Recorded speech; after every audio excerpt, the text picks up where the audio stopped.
lead with the wrist. We're inhale up, we're gonna shift back, keeping the back straight, and then drop the elbows. Remember our heavy elbows drill? Coming down, and then push out of the back leg. And then relax the wrist. So remember, when we contact with our partner, it's the forearms that we want to use, not the hands. So we don't want to be tense in the wrist like this. We want to let the wrist float up, forearm contacts, and then we move with their incoming force, relaxing down, and then pushing out of the ground. Just keep going. We're going to inhale back. Relax. Exhale. Forward. When you're coming back, you're leading up and around. Yeah. And the person's hands are there when you're coming back, so you're kind of redirecting their energy so they can't touch your shoulders. So don't try to touch your shoulders. You're going to come up with the forearms. Yes, and down and back. And so that was swoop up. So when you're coming out, that's redirecting. So yes, push in, and then I'll come under you. Then you relax, come underneath, and then up. So stay forward, up. Yes. Push in, up. Nice. So you don't want to be going forward as you're opening, because it's going to be a clash of energy. So if he's coming forward and I'm opening forward, there's tension right there. So as he's coming forward, I'm going to go back. And then from here I go forward, he goes back. Then he comes forward. The only time you wrap around under is after you push. So right here now, as he's pushing, that's when I come under. Usually left. Here. Left. So you were doing good, but you were just cutting it short. You were stopping here instead of neutralizing the energy all the way. You were starting to come forward here. So let it go all the way. Down. Release. Every now and then we talk about the 8 energy. So when we do our opening posture, or whether we're doing this part in the push, this is a warded off energy. But it also turns into like a kind of a rollback, so it's redirecting as well. So this first part, when I join with him, it's like this warding off. But I want to move with him as he comes forward. I move with him and just open him out. So there should be like no real tension between us because I'm joining with his energy.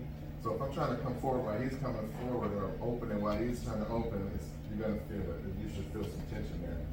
But if I neutralize first and then return my push, and then he does the same thing, then we have that cooperative kind of flow.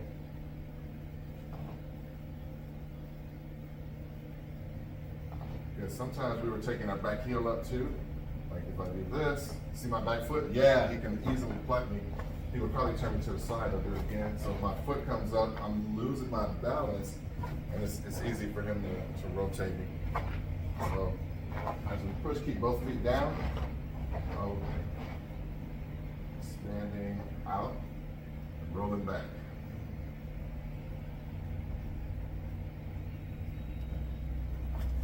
All right, so the reason I want to do that is just the first part is the most important part, because in Tai Chi they always say join with the energy first, neutralize first, so we're not fighting force against force. So if he was coming at me, and I'm coming at him, now we're in this kind of a fight, right? That's sure the person's going to win that battle, or a person with, if they had more external martial skill, they might win that battle.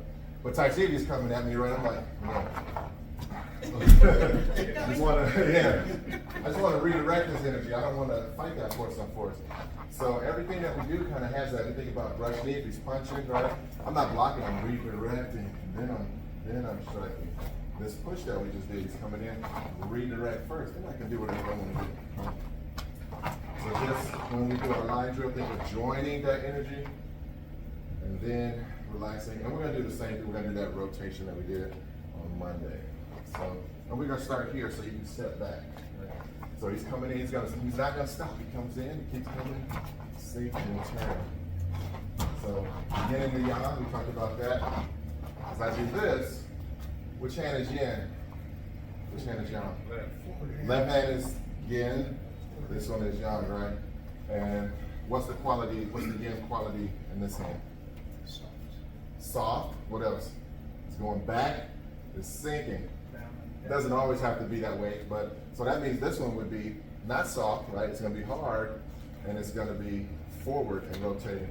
So if I just had this one arm up, just keep walking, right? This one stops him, hopefully after I step back, stops him from bowling me over, and then I turn it down to him, right? Well, I got it right there. Turn it down to him, So, just to show what I see a lot, if he comes in and I come up like this, and this hand is noodly and not hard, like from walk through, then takes me off of my base. So I need to connect this hand to my foot when he comes in, connect it to the foot. Now he can't, just walk through me, and then I can sink here with a heavy elbow, and then rotate. So it's okay to pull if you want to pull. That's still part of the yin and yang. If I pull and push, the same thing. So I come up, I pull here, push here. It's still yin and yang, right? But it's just not as soft. It's not the higher level. Higher level, I want to think about releasing, dropping, and rotating. And this looks like a rollback too, right? So rollback. But she's saying it might be misogynist because the yin doesn't seem to have any power, but the yang has all the power.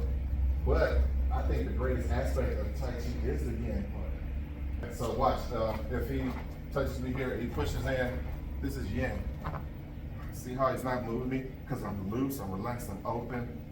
I'm just not doing much. So the yin in this case was sinking and releasing down.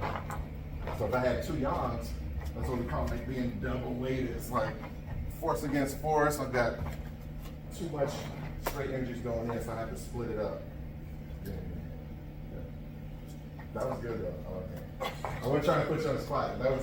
I'm glad you said that because I like the yin qualities most. When we do our rollback, that's very yin. It's redirecting the energy around us. That's like, to me, one of the signature moves in Tai Chi that exemplifies not fighting force against force.